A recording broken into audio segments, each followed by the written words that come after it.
Content కన్నా వివాదాలతో ఎక్కువగా వార్తల్లో నిలిచిన మూవీ ఎల్2 ఎంపురాన్. లూసిఫర్ కు సీక్వెల్ గా తెరకెక్కుతున్న ఈ మూవీకి తాజాగా 24 కట్స్ పట్టాయి. మల్లువుడ్ లో సరికొత్త మైల్ రాయి నమోదు చేసిన ఈ గ్యాంగ్స్టర్ డ్రామా ఓవర్సీస్ లోనూ రికార్డులు కొల్లగొడుతోంది. అయితే తెలుగు, హిందీ, తమిళ భాషల్లో మాత్రం జాస్టర్ అయింది.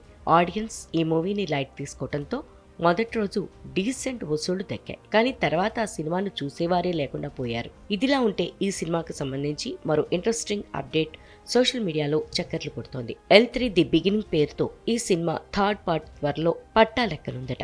అయితే ఆ మూవీలో హీరో మోహన్ లాల్ కాకుండా ఆయన కొడుకు Pranav Mohan Lal lead role play చేయనున్నారని టాక్ వినిపిస్తోంది. 1982లో Abraham Qureshi alias Lucifer Mumbai నగరానికి వచ్చి ఏం చేశాడు, మాఫియాని ఎలా గుప్పెట్లో పెట్టుకున్నాడనే పాయింట్ మీద ఈ కథ నడుస్తుందట. ఎల్3లో మోహన్ లాల్ కాసేపు మాత్రమే కనిపిస్తారట. ఎల్2 ఎంపురాన్ కాంట్రవర్సీల్లో చిక్కుకోవడంతో ఎల్3 విషయంలో జాగ్రత్తలు తీసుకుంటున్నట్లు తెలుస్తోంది. ఎలాంటి వివాదాలకు తావు లేకుండా స్క్రిప్ట్ విషయంలో పక్కాగా వ్యవహరించాలని నిర్ణయించినట్లు సమాచారం. ఎల్3 బిగినింగ్ తర్వాత చివరిగా ఎల్4 ది కంక్లూజన్ కూడా ప్లాన్ చేస్తున్నట్లు గుసగుసలు వినిపిస్తున్నాయి.